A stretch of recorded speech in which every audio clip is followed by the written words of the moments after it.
Lalu sebenarnya apa motif pelaku sampai melakukan pemotongan atau memutilasi korban? Apakah ini bisa menjadi tujuan pelaku untuk menghilangkan barang bukti sebenarnya? Kami segera hadirkan perbincangannya dengan kriminolog Universitas Indonesia Adrianus Meilala. Dan kami masih mencoba menghubungi Direktur Kriminal Umum Polda Metro Jaya Kombes Hengki Haryadi sampai saat ini. Selamat pagi, Bang Adrianus. Selamat tahun baru. Selamat pagi, selamat tahun baru. Ya, Bang Adrianus, tanpa ingin bermaksud untuk mendahului kepolisian begitu, eh,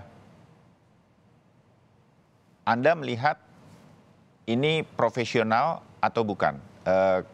Banyak kasus mutilasi itu dilakukan oleh orang dengan perencanaan yang begitu terencana, sedemikian rupa begitu. Apakah ini termasuk yang sangat terencana menurut Bang Adrianus? Saya memakai terminologi yang lain, ini tipikal, ya, atau dengan kata lain sesuai dengan pola dari kejahatan-kejahatan mutilasi yang lalu, ya. Hmm, Dilakukan di tempat yang yang aman bagi si pelaku, dalam hal ini di rumah kontrakan kelihatannya, ya, lalu kemudian disembunyikan dengan cara yang menurut pelaku dirasakan handy, mudah untuk dibuang, ya, mudah ya, untuk dibawa ke tempat lain, lalu kemudian dimutilasi dalam satu format yang dianggap pas, memang belum dibuka oleh kepolisian tentang berapa potongan, ya, dan potongannya ya. bagaimana, tapi minimal ada berita yang mengatakan bahwa sudah dipotong-potong secara baik begitu ya, sehingga kemudian mudah untuk dibuang. Hmm. Nah, yang terakhir adalah bahwa pelaku kemudian memang berniat untuk melarikan diri atau untuk menyembunyikan korban tersebut dalam rangka agar tidak ketahuan. Nah, inilah adalah hal-hal yang tipikal yang Ya. terlihat dari sekitar 300 kasus mutilasi yang pernah terjadi di Indonesia selama 2 dekade terakhir ini. Demikian. Iya, jadi modusnya selalu seperti itu. Dimutilasi ini adalah agar memudahkan untuk menghilangkan barang bukti korban, kira-kira begitu. Nah, kalau melihat keterangan yang kita dapatkan, ya kalau kami mendapatkannya dari media selama ini dan juga dari kepolisian, dikatakan bahwa ini sebetulnya sudah cukup lama dimutilasinya, tapi tampaknya belum dijalankan untuk entah dibuang, entah disembunyikan di mana. Apa yang Anda analisa dari sini, Bang Adrianus? Eh, ada Dia dua dia tidak kemungkinan. profesional atau dia kebingungan untuk mencari cara untuk menghilangkan jejak ini, Betul Bang sekali, Adrianus? ada dua kemungkinan. Pertama, yang bersangkutan itu bingung mau Hmm, ditanamkan di mana, mau dibuang di mana, mau dikubur di mana. Ini tentu bukan hal yang mudah ya, mengingat yang bersangkutan juga bukan orang yang tinggal di situ, dia hanya kontrak di situ kelihatannya. hmm, Kita harus mencari tempat yang lebih safe dari segi pemakaman jenazah tersebut. Yang pertama, yang kedua, nampaknya juga ada kesulitan dalam rangka pengangkutan. Ya, jadi bayangkan kalau jenazah itu 50 kilo saja, maka tentu perlu diangkut dengan kendaraan. Nah, ini yang kemudian nampaknya susah untuk dicari oleh yang hmm. bersangkutan. Tapi saya lebih menduga pada yang pertama, sehingga kemudian yang bersangkutan butuh waktu untuk kemudian memakamkan jenazah tersebut. Demikian. Ya, jadi kalau mengapa dimutilasi, tampaknya kita sudah bisa mendapatkan gambarannya. Ini dari sekian banyak kasus, ini cara untuk kemudian menghilangkan korban, menghilangkan jejak begitu. Tetapi kasus utamanya jelas adalah ini pembunuhan, begitu ya, Bang Adrianus. Dan ini yang harus kita tunggu, apa sebenarnya motif, siapa korban ini dan lain-lain. Nah, ini yang masih belum jelas. Begitu, Bang Adrianus?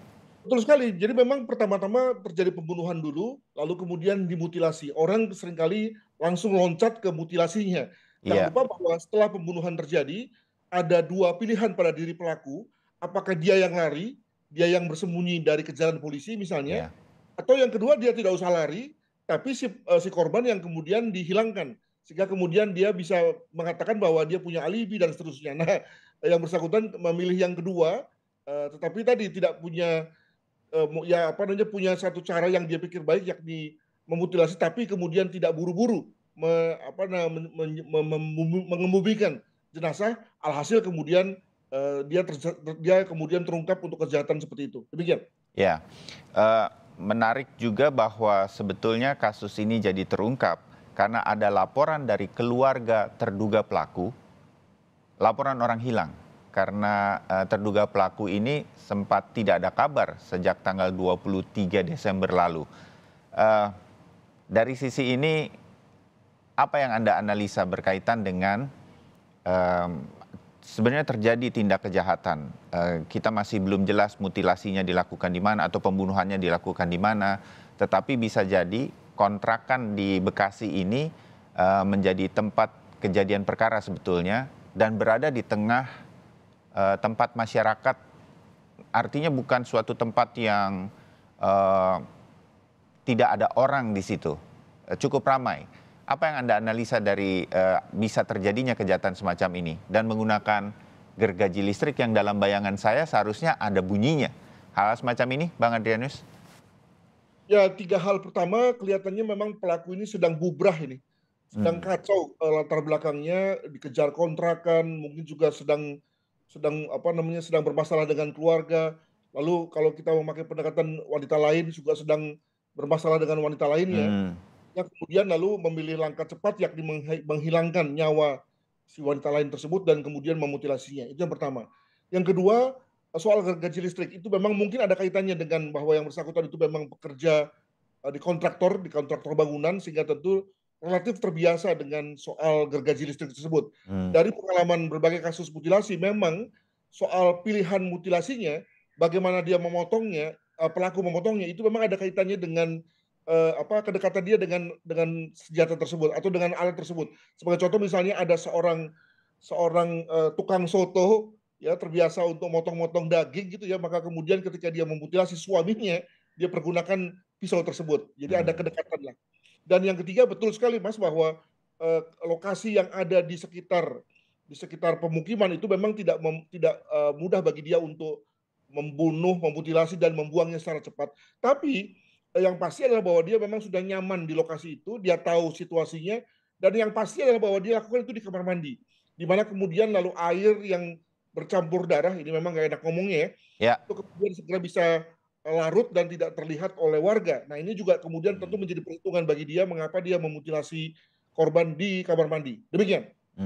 Ya, cukup terbayang bahwa kalaupun kita masih menunggu sekali lagi tanpa ingin mendahului apa yang sedang dilakukan penyelidikannya oleh kepolisian, semuanya sebetulnya sudah bisa cukup diterkalah apa yang sebenarnya terjadi. Saya ingin sedikit saja, Bang Adrianus, berkaitan dengan bahwa kasus ini terbongkar karena sebuah laporan orang hilang dan kemudian sebenarnya sudah ada kecurigaan dari masyarakat di sekitar karena adanya bau dan lain-lain. Nah, sebagai sebuah pelajaran lah, bagaimana kemudian kita yang mungkin berada di sebuah lingkungan bisa sebutlah mencurigai sebuah tindak tanduk seseorang, sehingga kemudian bisa saja laporan kita kepada siapapun, kepada pihak berwajib, kepada RT RW mampu mencegah sebuah tindak kejahatan. Paling tidak belajar daripada kasus ini, apa yang seharusnya bisa terjadi di tengah masyarakat, Bang Adrianus? Yang pertama kan laporan orang hilang bukan dari warga, tapi dari istri. Keluarga, ya. Iya. Dan ini mengindikasikan bahwa Polri memang responsif ya. Jadi saya tidak membela kepolisian, tapi kelihatannya dengan begini memang Polri merespons setiap pengaduan dengan cara mendatangi lokasi di mana KTP ya atau minimal keterangan dari istri tentang di mana si tersangka tinggal. Itu yang pertama. Yang kedua, jangan lupa bahwa walaupun tinggal di tempat yang padat dan ya boleh dibilang kampung begitu ya, tapi kan masalahnya kita semua punya privasi. Dan kita sudah mencoba untuk menghargai privasi tersebut. Itulah yang seringkali membuat betapapun ada perilaku yang aneh, suara yang aneh, bau yang aneh, membuat kita sebagai warga yang walaupun tetangga tidak berani ya untuk kemudian melakukan sesuatu. Ya tentu dalam hal ini memang ada bagusnya untuk mengontak RT, RW atau misalnya Babin Kaptipmas. Masalahnya juga orang tidak memiliki mungkin semacam keberanian untuk itu. Nanti dianggap sebagai tukang lapor sana, lapor sini yang lalu malah merusak hubungan dengan tetangga tersebut. Gitu.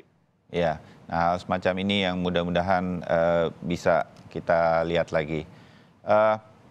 Kalau dari sekian banyak kasus mutilasi terhadap korban begitu, Bang Adrianus. Eh, Apa yang Anda kemudian, ini bukan sesuatu yang kasus yang apa saya menyebutnya khusus, spesial, atau akan sulit bagi kepolisian untuk segera memecah kasus ini, menuntaskan kasus ini, menurut Anda? Tidak sulit karena seluruh penanda tubuh, ya ini mengasumsikan bahwa seluruh bagian-bagian tubuh dari jenazah itu ada pada box Hmm. tersebut. Maka ketika seluruh penanda tubuh itu masih ada, maka dengan mudah kemudian bisa dicocokkan dengan data-data antemortem ya, data-data sebelum korban meninggal yang mungkin ditemukan pada pada apa namanya pada pakaian atau mungkin juga sudah ada apa namanya keluarga korban yang melapor sehingga kemudian Ya, bisa ditemukan DNA-nya. Nah, bayangkan misalnya kalau penanda-penanda tubuh ini sudah hilang, ya sengaja dihilangkan lebih dulu oleh korban, misalnya sebagaimana contoh misalnya pada kasus ditemukannya bagian-bagian tubuh di jalan tol ya, jadi hmm, ada kepala yang dilempar kemana, lalu kemudian tangan dilempar kemana dari kendaraan yang melaju, tentu bisa dibayangkan tingkat kesulitannya. Tapi ketika semuanya berkumpul dalam satu lokasi, di situ tersangka kelihatan, demikian juga korban kelihatan, dan boleh dibilang jalan ceritanya juga kemudian cukup jelas, maka tentu hal ini tidak akan terlalu sulit untuk diungkap oleh kepolisian. Begitu. ya. Jadi ini tinggal menunggu saja identifikasi korban, mungkin dari pengakuan terduga pelaku juga sudah akan muncul, dan ini akan lebih diketahui segera mengapa terjadi pembunuhan ini. Ini Anda menduga dalam waktu singkat, sebentar lagi pihak kepolisian sudah akan bisa membeberkan ini semua kepada kita masyarakat. Begitu Bang Adrianus? Saya yakin karena tadi si pelaku tidak lagi berada dalam situasi melarikan diri sehingga dengan mudah bisa dikejar pengakuannya. Dan mungkin juga dalam hal ini polisi bisa kemudian mengejar pada bagaimana keputusan untuk melakukan mutilasi dan bagaimana proses-proses mutilasi dari berbagai kasus yang ada itu terjadi proses dehumanisasi. Jadi pelaku tidak lagi melihatnya sebagai orang ya, tapi sudah melihat sebagai sekedar barang.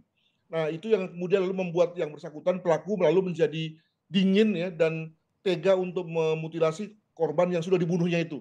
Jadi pertama sudah dibunuh, kemudian dimutilasi. Jadi bayangkan proses dehumanisasi ya, dianggap Ya. sebagai sekedar binatang gitu ya, atau mungkin benda mati saja gitu ya.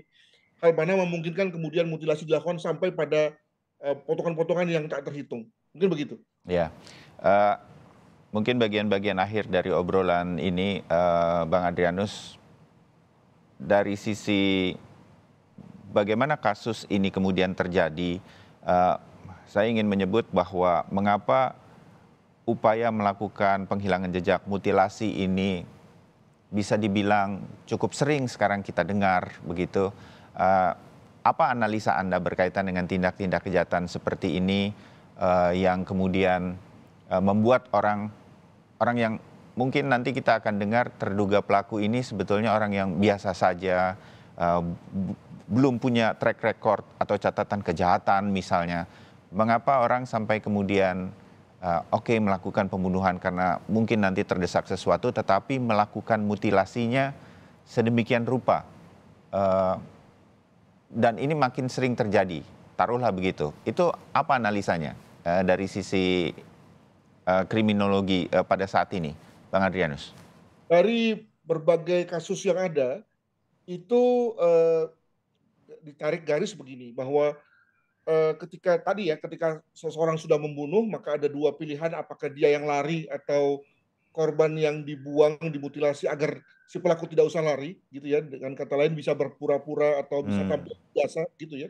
Itu kelihatannya adalah bahwa para pelaku yang mengambil opsi untuk memutilasi, membuang korban, itu karena memiliki status sosial, memiliki tanggung jawab sosial, ya.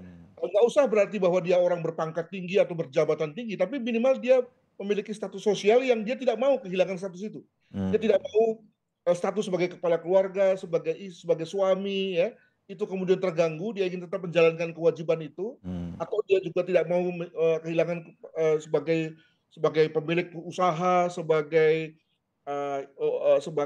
ada juga pemilik usaha usaha macam-macam lah begitu ya. Nah, dia tidak mau kehilangan itu, maka dia memilih untuk kemudian memutilasi korbannya. Nah, jadi ini kan orang yang ya tidak mau bertanggung jawab sebetulnya. Menghilangkan nyawa orang lain mau, tapi tidak mau menanggung implikasinya. Ya, Hmm, saya kira itu juga satu pilihan yang biasa diambil oleh orang yang memang hendak menghindarkan diri dari tanggung jawab hukum ya. Ada baik. yang memilih melarikan diri, ada yang memilih untuk membuang korbannya, begitu. Baik, Bang Adrianus Meilala, kriminolog Universitas Indonesia, terima kasih untuk perbincangan kita pagi hari ini. Selamat pagi Bang, salam sehat selalu.